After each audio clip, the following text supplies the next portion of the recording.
স্ত্রীর মন বোঝেন অনেক স্বামী, যে স্ত্রীর মন বোঝা সম্পর্কে ইসলামের দৃষ্টিভঙ্গি কি? আসলে মন তো এমন জিনিস, আল্লাহ রাসূল বলেছেন যে আল কলবু বাইনা আসাবি আর রহমান, মানুষের মন আল্লাহর আঙুলের মধ্যে আছে, রহমানের আঙুলের মধ্যে আছে। এই জন্য আল্লাহ সুবহানাহু উনি বলেছেন যে উনি অন্তর পরিবর্তনকারী। আল্লাহ কোরআনে বলেছেন হুয়াল্লাযী আল্লাফা বাইনা কুলুবিকুম, আল্লাহ হলেন সে আল্লাহ যিনি তোমাদের অন্তরের মধ্যে অন্তরের সাথে অন্তর লাগিয়ে দিয়েছেন। তো স্বামী স্ত্রীর বোঝাপড়ার জন্য প্রথম আল্লাহর কাছে সাহায্য চাওয়া দরকার, যে আল্লাহ আমাদের পরস্পর মিন মোহাব্বত করে দাও, রব্বানা হাবলানা মিন আজওয়াজিনা ওয়া যুররিয়াতিনা কুররাতা আইন, স্বামীও পড়বেন স্ত্রীও পড়বেন। 2 নম্বর বিষয় হলো এমন সব সাহাবী নবীদের ঘটনাগুলো পড়বেন, সেগুলো পড়লে নিজেদের মধ্যে পরস্পর শ্রদ্ধাবোধ ভালোবাসা সেটা বৃদ্ধি হবে। 3 নম্বর হলো যে আধুনিক জীবন ব্যবস্থার যে সমস্ত তারকা আছে, এই তারকাদের লাইফ স্টাইল তাদেরকে অনুসরণ করা থেকে নিজেদেরকে হেফাজত করবেন। এটা করলে জীবন শেষ। আপনি কোরআন হাদিসের পথে চললেও আপনার জীবন ধ্বংস হয়ে যাবে, কারণ তাদেরকে অনুসরণ করলে সে অন্ধকারের পথে যাবে। এরা হলো অন্ধকারের তারকা, তারকা বলে অন্ধকারের তারকা। আর তারকা তো হয় আলোর জন্য, কিন্তু এরা হলো অন্ধকারের তারকা। আপনি চিন্তা করুন, যে তারকা বিয়ে করে তার বাচ্চা আজকে ক্লাস 8-এ পড়ছে, উনি এখন বলছেন বিশ্বাস করুন উনি আমার স্বামী।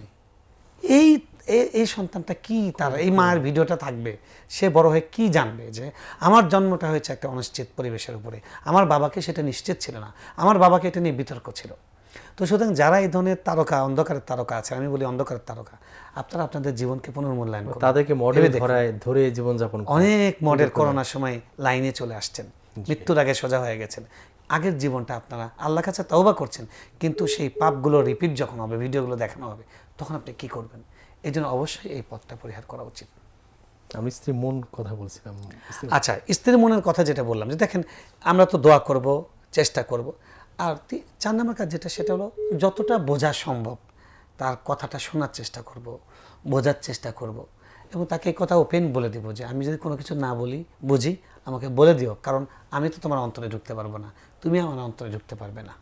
আসলে মনোযোগ যদি থাকে তাহলে মন বোঝাটা সম্ভব হয়, এবং আল্লাহ সুবহানাহু ওয়া তাআলা যদি আপনার আন্তরিকতা থাকে, আল্লাহ আপনাকে মন বোঝার তৌফিক দিবেন, এবং আপনার বিপরীত লিঙ্গ, আপনার বিপরীত যিনি আপনার স্ত্রী বা স্বামী, তিনিও আপনাকে বুঝবেন। আল্লাহর রহমত দরকার। আর দাম্পত্য জীবনে শান্তির জন্য আল্লাহর হুকুম মেনে চলা দরকার। আপনার জীবন যদি এমন হয়, আপনি ফজর নামাজ 7 দিনের মধ্যে একজন পড়তে পারেন না, স্বামী স্ত্রী শুয়ে আছেন, ওই বিছানার মধ্যে তো আল্লাহ কাঁটা দিয়ে দিবেন, ওই বিছানার মধ্যে তো আল্লাহ বিষ ঢেলে দিবেন।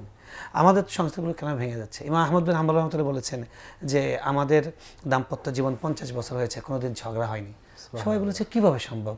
উনি বলছিলেন খুব সহজ উসুল, সে যখন রেগে যায় আমি তখন বোবা হয়ে যাই, আমি যখন রেগে যাই তখন সে বোবা হয়ে যায়। কারণ আমাদের মুখকে তো আমরা কন্ট্রোল করতে পারি না, আমাদের মুখতে জবানের হেফাজত করতে হবে, এটা ইসলাম শিখিয়েছে। এরপরে দেখুন, আমরা যদি আল্লাহর হুকুম অনুযায়ী চলি, আমাদের দাম্পত্য জীবনের মধ্যে ইমাম একজন সালাফ বলেছেন যে যেদিন আমি আল্লাহর নাফরমানি করি, আমার বাড়ির স্ত্রী, আমার সন্তান, ইভেন আমার ঘোড়া গাধা, সেও আমার সাথে দুর্ব্যবহার করে, আমাকে লাথি দেয়। এবং এটা আমি এত মিলিয়ে দেখেছি আমার জীবনে, যে যেদিন আমি দেখেছি যে আজকে হয়তো আমার স্ত্রীর সাথে আমার একটা বিষয় মনোমালিন্য হলো, আমি হিসাব করে দেখেছি আমার একটা গুনাহ হয়েছে, হয় চোখের গুনাহ হয়েছে, কিংবা জবানের গুনাহ হয়েছে, কিংবা নামাজে দেরি হয়েছে, কোনো না কোনো একটা আছে। আল্লাহ কোরআন এটাই বলেছেন যে তোমাদের হাতের কামায়ের দরুন বিমা কাসাবাত আইদিকুম, এবং এটা উসুলবিদরা বলেছেন মা হাল্লা বালাউন ইল্লা বিযামবিন ওয়া মা রুফিআ ইল্লা বিতাওবাতিন, আমাদের জীবনে কোনো বিপদ আসে না গুনাহ ছাড়া, আর কোনো বিপদ উদ্ধার হয় না তাওবা ছাড়া। তাই স্বামী স্ত্রীর দোনোজন নেককার হওয়া, প্রচুর ইস্তেগফার করা, প্রচুর দান করা, প্রচুর একে অপরকে স্কিপ করা, প্রচুর একে অপরকে ক্ষমা করে দেওয়া, এগুলো করলে ইনশাআল্লাহ একে অপরের মন বুঝতে পারবো, একে অপরের কাছে আসতে পারবো।